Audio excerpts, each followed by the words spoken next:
Yeah. Okay. Good morning, everyone. We're going to go ahead and start. Yeah.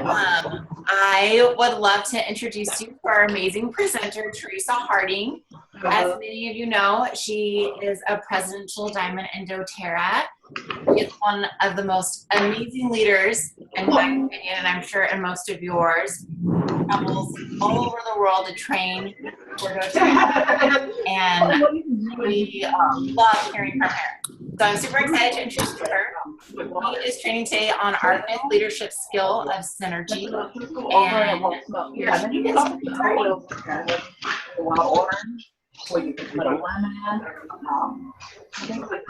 morning, everyone. How are you?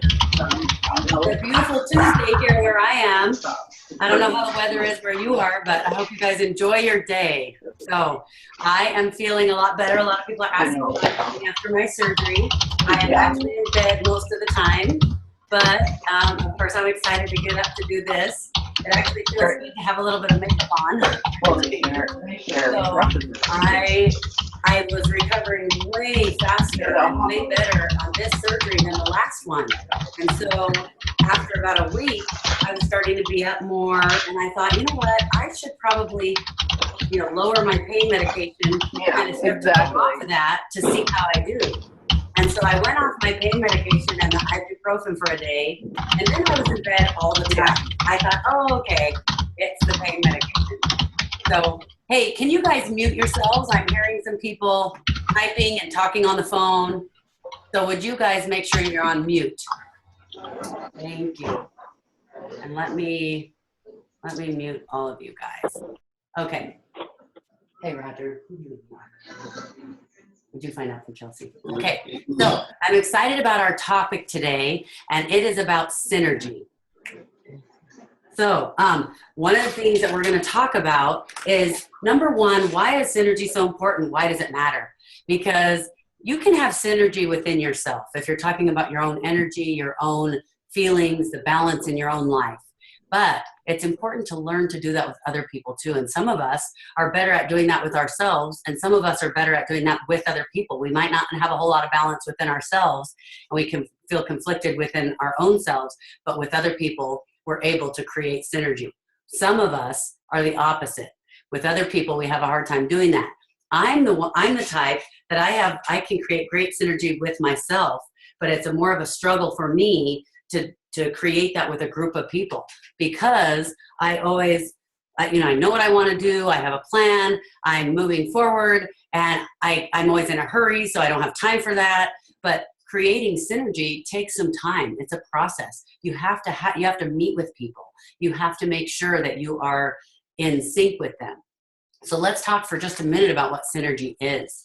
Synergy is creating something with more than one person. And if you're talking about just yourself, you're talking about the different pieces of you and creating something where you are feeling balanced, and it's all, it's peaceful and it's one, okay? And you can do that with yourself. So even when I talk about how you have to have synergy with other people, think about that in terms of yourself as well, because that works. But synergy is when you're creating cooperation.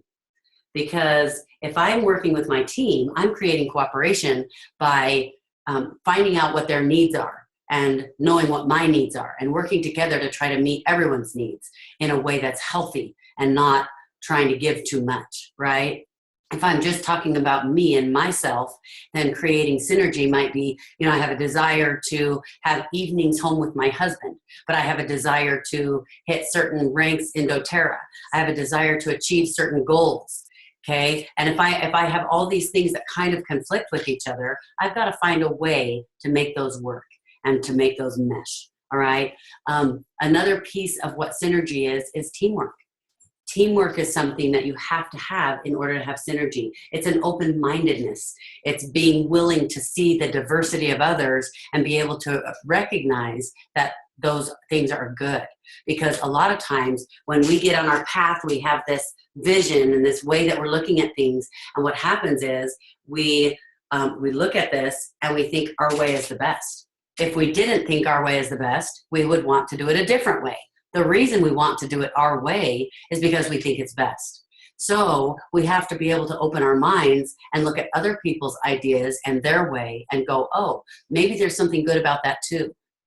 How many of you have, let's say when you get married, you're with someone and you're planning to, you're preparing for a holiday. And so Christmas morning, you want to do certain things a certain way. Some people say, oh, well, everyone gets to open a present the night before. And some people say, oh, no, you don't open any presents, but the morning of, you get to open everything. Okay, in our family, there were 13 kids. And the way we would do it is we would line up on the stairs from youngest to oldest. So we would be on the stairs going up, and the youngest would be at the bottom. And when my parents would open the doors to see if Santa had come, they would open the doors and the youngest got to come in first, and everybody filed in. And so that was the right way. Now, when we had our family, my husband and I, of course, my way was the right way. That was the way you do it. But what if he wants to open some presents the night before? And I'm thinking, oh, no. And in our family, Santa didn't wrap all the presents because, number one, we didn't have the money for the wrapping paper. Number two, that would have been an awful lot of work. So the gifts from each other were wrapped under the tree, but the gifts from Santa were not wrapped. And that was the right way, right? But what if what if his family, the gifts from Santa were wrapped? Neither way is wrong, but we end up feeling like our way is the only right way. So it's very, very important. I think that's honestly probably the hardest part of creating synergy, is understanding that these different ideas are valuable. So let's talk about if you're trying to create synergy just within yourself because you can't seem to find peace or balance. Well, how would this fit in? What happens is we look at, like, I might have an idea that, okay, if I get a lot of work done, when I get a lot of things done, that is worthwhile, I am valuable, I am accomplishing something, and that matters. But if I sit and read and I'm not accomplishing something, then you know what? It's not very valuable. I feel like I'm being lazy, I'm wasting my time. So do you see how even within myself, I can have differing attitudes that are causing trouble, that are making it so that I can't have synergy? But if I'm willing to look at that and go, okay, it is valuable to be able to sit and read and relax and have that kind of time. But it's also valuable to be able to accomplish things. In case you haven't figured out, I'm the one who I feel like I'm valuable when I'm accomplishing something. But I have to start to learn that sitting and relaxing and reading and filling myself up, that is actually just as valuable as the times when I'm accomplishing something. And I'm getting better at it, but really what I feel like is, okay, when I'm accomplishing something, that's really valuable. But when I'm reading or taking time for me, that's kind of valuable. Not as valuable as when I am accomplishing something. So is that something I need to work on? Absolutely. Okay. And synergy it's basically an adventure of coming up with new solutions to the same problems. So as you're listening to this, what I'd like you to do is I'd like you to write down any concerns or issues or problems that you're thinking about. You might be listening to this because you're in doTERRA and you're thinking of doTERRA issues or concerns with your team or with yourself that you want to work on. But as we're talking, issues might come up about a child that you're having trouble with, or that you're having problems being synergistic with, maybe a spouse, maybe a sister, maybe a friend. So whatever comes to your mind, I want you to write that down. Just make a little note. If you're busy working while you're listening to this, to have a piece of paper on the counter, just come back and make a note every time you have a thought, okay? Because we're going to give you some examples of ways that you can create synergy among your team, with yourself, with your family, with your spouse, okay? Synergy does not happen on its own. It's a process. It's something that you have to work on. And these are some of the things that that synergy brings to us. Number one, it brings more ideas that you wouldn't have thought of. I tend to be hurry, hurry, hurry. I don't have time for meetings. I don't have time to get together. It's too much effort. But when I do take the time to gather my team together and meet and talk, guess what? Accomplishing something is valuable, but sitting and meeting is also valuable. I don't feel like we're accomplishing something, but really we're accomplishing something much more powerful. Because if I go with my blinders on and I'm getting things done, if that I can get X amount done, I might get 10 things done that day. But if I stop and take time to plan my day and figure out what's important, or stop to take time with my leaders and make a plan together, all of a sudden I get 15 things done that day and I'm not running as crazy. So take time to make a plan for what you want to do.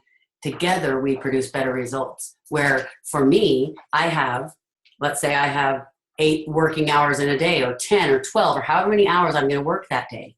I can get 10 hours worth of things done if I work for 10 hours.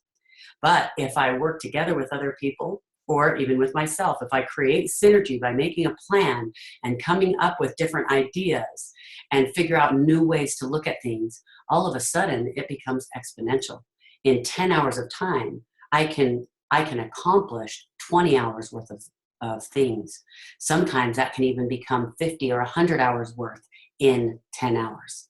It's amazing what it can do when you get a group of people together, okay? I can't stress enough that you've got to value the difference. Value differences between people. And so if someone comes up with an idea that you find, this is going to be your red flag. If someone comes up with an idea that you feel angst about, that you feel like, ugh, that's so annoying, she always says that. Or, oh my goodness, this is so inexperienced, she doesn't even know what she's talking about. Okay? Or, oh, he's so arrogant, he comes in and acts like he knows. If you find yourself feeling any angst toward an idea, then that's your cue that you are not valuing differences. You have got to get to a place where when you hear others' ideas or input, that you are welcoming of that. You realize that every time you get more input, it actually widens the horizon, so it gives you more opportunity to figure out what you can do or better ways to do it. Think about that when you're having a conversation with your spouse and you disagree about something and you're trying to figure out and resolve the problem. Every time you feel angst or frustration with the other person, realize, okay, I'm not opening my mind. I'm not opening my mind to go, okay, bring your ideas and let's put all the ideas on the table. And then we start sifting through the ideas. So there's that part 1 where you bring all the ideas. And you might do that by having a team meeting with everyone together and you're writing down all the ideas. It might be that you call each of your leaders individually and say, okay, so what is it that you need? Now, keep in mind, we're sounding like we're talking as if you're building doTERRA. What if you aren't building doTERRA, but you just love the oils and you're working with people and helping them use the oils? Well, do you think that you could be better at helping people learn how to use the oils? For sure. And one of the ways of doing that is taking that first step, calling these people and saying, hey, tell me about your experience with the oils. What is it that you're needing with your health? Kind of having a health consult, finding out what it is that they need, what their ideas are, what their input is. And then you go, oh my goodness, I never realized. In fact, my assistant and I were having a meeting this morning, and we've been working on a project for months. And there are pieces of the project that are amazing, that are coming together great. And we're seeing success, we're moving forward, we're having progress. And there's a piece of the project that we're not moving forward, we're not seeing any progress, and it's kind of getting frustrating, and we've talked about it different times. And guess what? When we finally had a meeting where we put our ideas in and people shared their vision enough, now we thought we had done this, but now we shared it in a way that the other people were able to understand what it is that we're wanting. Now all of a sudden, we're both going, oh my goodness, no wonder we're not seeing success. No wonder we're not moving forward. This is what one person was aiming in this direction because they thought that's what was wanted. Another person's aiming in this direction because they thought that's what was wanted. So we're not synergistic. As soon as we create synergy, I know we'll start to see success in that area, okay? I want to invite my husband, Dr. Roger Harding, in because he has a lot of experience with having situations where he creates synergy or has seen people have synergy or not have synergy. And I want him to share some of his thoughts with you. Hello, everybody. First of all, I just want you to know, I want you to know my way of doing Christmas is actually the right way. No, but going back to that, it's a perfect example of synergy. 2 people come together, you have different ideas, and you value both ideas, and then you work to integrate those ideas. And our kids right now, even though they're grown, they're in their 20s, they're all married, they have kids also, they still love the traditions of the way that we blended those two ideas together for our Christmas morning. We get them all lining up, even though they're not like small to big, they're kind of big to bigger. But anyway, so that's just been a great thing for them. So synergy in my mind is just, it involves communication, it involves working together with a group of people. It also involves humility and kind of being humble and being, wow, that's so hard. being willing to listen to what other people have to say and value that, and not being so prideful that you think to yourself, oh, I don't need to listen to them. They don't have an input. They don't have any valuable input. Okay. So, what was the question? The question is, I want you to share some of your input, whether it's in your dental office or in doTERRA or in work that you've done in your church. What are some situations where you've seen synergy work and times when there isn't synergy, and what happens when there isn't? Well, usually we'll start with the not synergy and what happens. And what that is that's me thinking, I'm smarter than everybody else. I know best, and everyone should just do it my way. And then I just charge forward and do it. And then I realize, you get some mediocre results and things get done with what you can do. But when you value the opinions of lots of other people will have ideas based off of their experience, based off of their knowledge, maybe their education, whatever. They're going to have some kind of background that they can bring something to the table. I mean, if you think about it as a bunch of guys sitting around together talking about doTERRA, what are we going to do to build our doTERRA team? They might have ideas like, well, let's go down to the gym and rub deep blue on people, or let's go and do other manly doTERRA things, Mito 2 Max to the planet and see everyone have so much energy. It's going to be awesome, So that would be like, maybe guys would come up with those ideas. Or if you had a bunch of ladies together, they might just come up with certain ideas. But if you combine those two, they're going to be able to bring different, like I said, different knowledge, different background, different experiences that will help make a better product. I can think of hundreds of examples from, we used to do this when I was a civil engineer, and we'd have these design meetings, and they'd put us in a room and they'd say, okay, here's this interchange, and you guys need to come up with some ideas to get the traffic from here to here and here to here, and not have the problems that are existing. And so we'd all come up with ideas, we'd talk, we'd get in these little groups, and then we'd come up with these great ideas that some people thought were impossible, but after they researched it and investigated a little bit more, we found out, yeah, that is possible, and that's the best result. So it just happens over and over. So I have a question for you, Roger. This is kind of as obviously not a trick question, it's just an obvious answer, but the times when you and I are trying to come up with a plan and we both want our own way, maybe, and if you can think of an example that you're willing to share, or versus times when we are open-minded and we're ready to talk and ready to hear each other's ideas. What's the difference that you see? Well, if you're closed-minded or you're defensive or you think your way is the best, you don't make any progress. And it's almost like a negative synergy, like they say 1 + 1 = 3, right? It's almost like 1 + 1 = still 1 or less than 1 if you're not both in it. And that goes back to what we talked about a couple weeks ago about having the right vision and making sure that people are in and buy into the vision of the team, and you're all working in the same direction, and then developing those strategies, and you're all working in the same direction. These things that we're talking about are all important. They all work together. Yeah, and it makes me think of there's something very special that doTERRA does that, from what I'm learning from people who've come from other network marketing companies, this doesn't happen. This is very uncommon, is we have presidential meetings where we have all the presidentials come together and meet. It used to be just the presidentials. Now that doTERRA is getting bigger, sometimes we'll do the blues and presidential diamonds. Everyone gets together, and the owners of doTERRA want to have our input.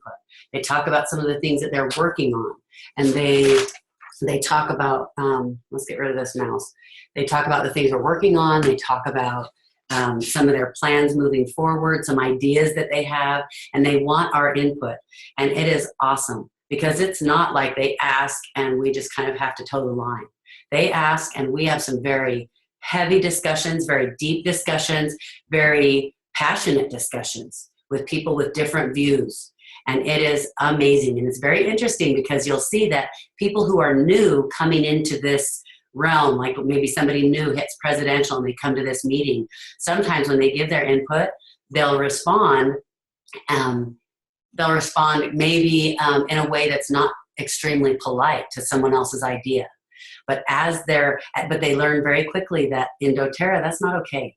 We respect each other's ideas. We might have differing opinions, but like for example, a meeting I can think of in the last couple of years, someone stood up and said their opinion, but kind of put other people's ideas down, a little bit when they said what they were saying. And people in the room were kind of going, okay. But other people stood up and kind of stuck up for each other. Even they stuck up for people who had differing views. And within a few more comments, that same person who had not been very polite stood up and said,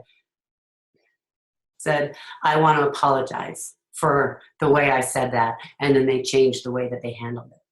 It really changed the way the meeting goes. And every time that we have met as presidentials, we have people who work on the corporate side of doTERRA, who have worked corporate side for other network marketing companies. Over and over, we hear this all the time. It's now become a sense of pride for me because this is what they say. They see the presidentials together. They see us giving our views and ideas, and they say they're in awe. They're kind of speechless for a while, huh? And they'll say, I can't believe this. I can't believe this. They keep saying that. And we're going, what? We're busy trying to accomplish something. What are you talking about? And they'll say, this doesn't happen in other companies. The presidential diamonds do not get along. There are some that you can't even get in the same room together because they can't stand each other. Because why? Because they have differing ideas and differing opinions. And they say, there are some that you can't seat next to each other or there's a problem. They can't believe that we sit there discussing and working out problems together. And when we started working as leaders of doTERRA, the higher ranking leaders, I remember when we started coming up with the whole website that was going to have all of our trainings on it to share our trainings, they were just beside themselves. They couldn't believe it. They said this would never, ever happen in another company. And you know what? It's synergy. And all of us are so proud to be a part of doTERRA and the way doTERRA cares about other people and the humanitarian aid we do and the way this is about helping people with the oils. Well, you know what? That starts with synergy. And if you want to be a guardian of this culture and help make sure that we continue and keep it this way, you've got to start working on synergy in your own little realm, and your realm becomes bigger and your field of influence becomes bigger and bigger. Roger, any other thoughts? Well, let's give them some ideas on what they can do on their teams to help create that synergy. Okay, before we do that, I would like to invite Tchelsey because she's amazing. She is our business manager and my executive assistant. I'm going to let her sit here, and I want her to share with you. So I've got to just interrupt. Okay. You guys see I'm wearing scrubs today. I have to go and work on someone's teeth right now. So all right, I'm going to take off. Okay, I'm going to miss you guys. Okay, I'll take your seat. Thank you, Roger. Let me go say goodbye to him while Tchelsey's talking to you. Hello, you guys. I'm a little tall, so I'm going to take this smaller chair.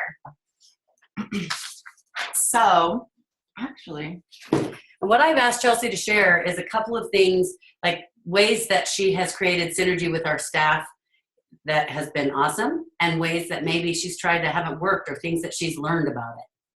Perfect. So when I think of synergy, it's all about the collaboration of ideas and thoughts. And what I really don't think about is actually the putting forth into action. I feel like I'm really good at listening at what other people have to say and what they think. And I like hearing the diversity, and I really enjoy that part. But what I have a hard time with is trusting other people and actually working in synergy to achieve a common goal. And it goes back to there's positive synergy and negative synergy. And I'm a numbers person. So positive synergy is literally taking 2 + 2 and having that equal 5. Basically, if you have a 500 piece block and you are separately pushing 250 and the other person, Teresa's, pushing 250, it's going to be a lot easier if we do the 500 together than if we're doing our own separate parts on our own. And then negative synergy is taking 2 plus 2 and having it equal 3, which I think we're all really used to. When you work with someone, you have your differences and they get in the way and you're just not as effective. And so how do we keep it positive? And I always am thinking, I'm great. Like if I do anything, so obviously I think I'm amazing in some sense, but if I do anything, I know I can get it, by the way. I know I can get it done. And I know that I'm going to find a way and I'm going to find all the loopholes, but there's so much to do. I can't do it all. I can't stay up 48 hours in 2 days and not sleep. So I have to, a good leader works with your team and you trust them. And how do I be a good leader to where I can trust them and I can let go? And of course you have your, let's have our meetings and our checkups and our follow-ups.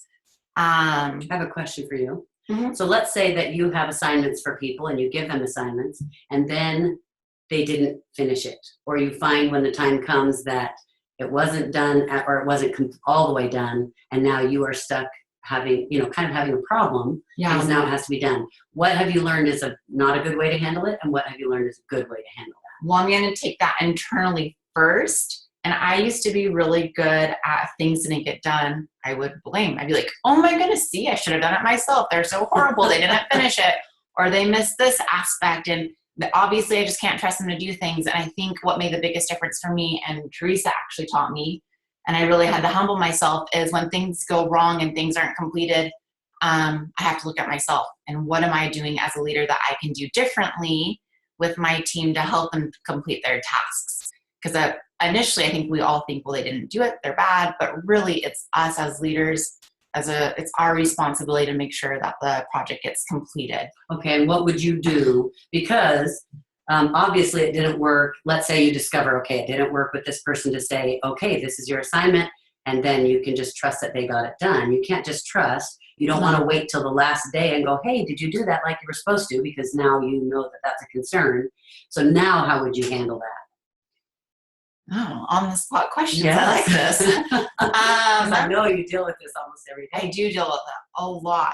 I really had to balance my personality in a way. I'm bringing it back to me again. I will be the boss that's very loving and supportive, and I'm going to support you through the whole thing, and I'm just going to hold your hand along the way and make sure you get it done. But really that takes so much of my energy, or I'll get to the point where I'm going to do it, get it done. This is your responsibility. And I kind of become mean, and I don't like that side of myself. So really for me, it's finding that balance of the checking in and making sure that you're getting I have it set up ahead of time. I have a clear picture in my head ahead of time when I give them a project.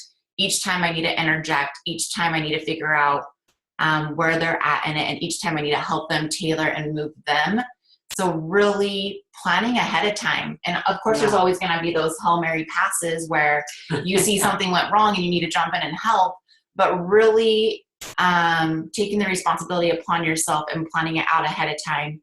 But we really still have to let go in a sense and see where they take it along the road, and letting go of perfectionism, because it can still be an awesome meeting, or it can still be an awesome retreat, or even if every single thing doesn't go exactly like you want. So they grab maroon sheets instead of pink ones. Like that's something that's simple, but for a perfectionist, and I think good leaders or people that are really successful in life are perfectionists. Teresa, you're a perfectionist. Totally. I know I am. I'm sure a lot of you are, but figuring out what parts are important to really hold on to and make sure they have to be that way, and what parts you can let people, because that is synergy. We all do things differently, and we all think something is better, and what parts are really important to be nitpicky about, and what parts are just okay. I think that's important. And one of the things that I've really noticed that you do now is you set deadlines. So rather than saying, okay, this has to be done the night before the retreat or 2 days before the retreat,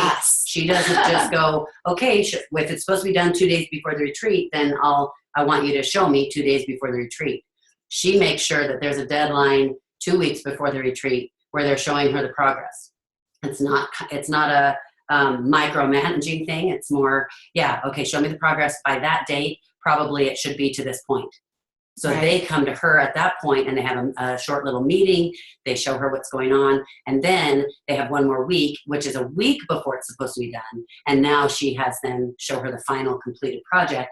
And then if there's a problem where they didn't do it, now they have time to take care of it still. Absolutely. Yeah. And that one I really got a lot of help from you on that one. So thank you. You helped me so much. So one of the things that I'm struggling with lately is figuring out how to take care of me while still enforcing that things move forward, because I am not good at that. And if I'm involved 100%, then man, I have my hands on everything and I'm all excited and I can move forward. But with the whole cancer thing, it's been a powerful blessing because it has forced me to stop and go, okay, I can't run my life like this anymore, because if I do, obviously my body isn't healthy. So how can I do this? It's kind of, I've been able to take some time and go, okay, this is what I need to do for my body to be healthy. So if I do this, then I didn't have synergy, because I thought, okay, if I take care of me, then I can't accomplish all my goals. It just doesn't work. But what I started to realize is, no, that's not true. That's an attitude of scarcity. If I have an attitude of abundance, I learn that, okay, I can truly take care of me, and I can still accomplish all my crazy out of this world goals that I have. But if I can do both, now the question is how. First, I had to learn to believe that I really could do both. Now I believe I can do both. And so what I've been learning and spending time and having Tchelsey help me a ton with is figuring out, okay, so what does that look like now? Now I can't do so many hours, or I can't do so many hours at such high speed. Or if I'm really going to change that and I want my body to be healthy, then how do we need to run the business so that it's more efficient? Maybe we do need to hire a new person. And I realize this sounds out of some of your realms, because you're thinking, wow, I don't even have an assistant. It's wonderful to be able to pass things off to Tchelsey, but realize that comes a step at a time. When your team is little, you take care of most of those things. As your team gets bigger and bigger and bigger, pretty soon you might hire someone for a few hours a week. And little by little, it becomes more and more. Now we have a staff. And at first, Tchelsey was my executive assistant. So I would give her assignments. She would take care of everything. She knew what I wanted, and she would take care of me. But when I started trying to take care of my health, what I realized is I need a business manager. I can't be making all the decisions anymore. And so that was a hard transition. So realize these transitions are never going to go away. As your life progresses, whether it's with an assistant, whether it's with your spouse, with a child, as your child grows, transitions keep occurring. And the better you can become at this, the more powerful of an influencer you will be. You'll be able to help people and change their lives for good. Well, do you feel like too, before you had an assistant or a staff, that when your team was smaller, your team and you were really each other's assistants and staff, and you really worked together? Yes, more? yes. And that's a really good point, because we did interact a lot more then. When my team got large enough that I need an assistant, it's because all my leaders' teams were getting big too. So now they're so busy and I'm busy, it's hard to coordinate and meet together. And one of my leaders, in fact, recently, so here I had cancer, I have a leader who got run over by a truck. I mean, it sounds horrible. She's doing great, but because we were both going through a health crisis, then we started connecting again. And we're dear, close friends. I love her to death, but it took something kind of tragic to get us to connect again and to be close, because we get so busy that we forget to make sure we do that. So take time to create synergy. No matter what it is that you're working on, no matter what's going on with your team, with your family, look for ways to create synergy this week. And you'll start to notice how things change. And just the little red flag reminder, as you're working on synergy this week, notice two things. When you feel agitated or annoyed at someone else's idea, and number two, when you verbalize that. Because imagine if you've got a feisty teenager, imagine if you could show love and concern. So, and I'll give you one last example. And this is something I'm not nearly as good at this with doTERRA. With discipline and raising kids, that's kind of a knack of mine. I'm very, very good at that. And it just kind of comes naturally. So I don't know why I struggle so much. I needed doTERRA so it would teach me these lessons. But with kids, it's not nearly as hard for me. So, for example, let's say that you've told your child that if they don't clean their room, or they weren't home on time, or they disobeyed certain rules. Now they can't use the car and they can't go to the party.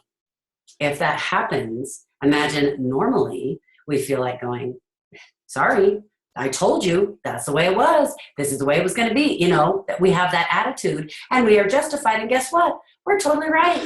But guess what I would do as my kids? Because that's a knack of mine and it comes naturally. I would say, honey, I'm so sorry. Because guess what? I'm mad that they didn't obey. But am I also sad that they don't get to go? Yes. Or now they're frustrated because they don't know how to get there. It's an hour away. You know, they've got to get to work and now they can't use the car. And now it's frustrating. Because I could be the attitude parent going, sorry, you knew better. Or I could be the parent that goes, you know what? I set the consequence and that you're going to have to deal with the consequence. But guess what? I'm sorry that it's frustrating. Is it frustrating for you if your car breaks down and you can't get to work?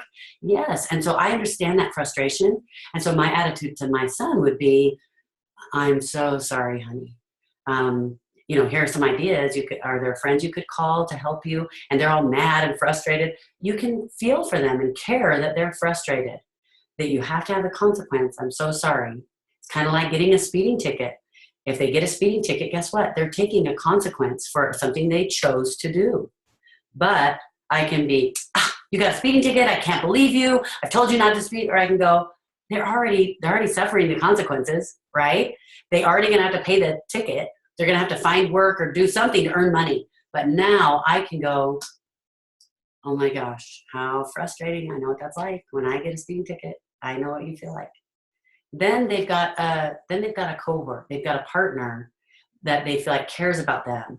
But there's still consequences. They still have to suffer the consequences. So try to think of doing that with your spouse, with your family, with your friends, with your sisters, with your brothers, with your team. Look at the way you handle and respond to them and work on getting better at that. So I'm going to take that challenge as well. Anyway, love you guys. Have a great day, and we will talk to you again next week. One last thing. I really loved how, Teresa, you brought up the synergy within yourself with what you went through. And I just want to remind you guys all, Teresa's brought this up before. She has a weekly schedule that is on teresaharding.com. And there's also a description on how to use it and how to apply it to your life. I would challenge you guys to all go and look at it today and download it and use it.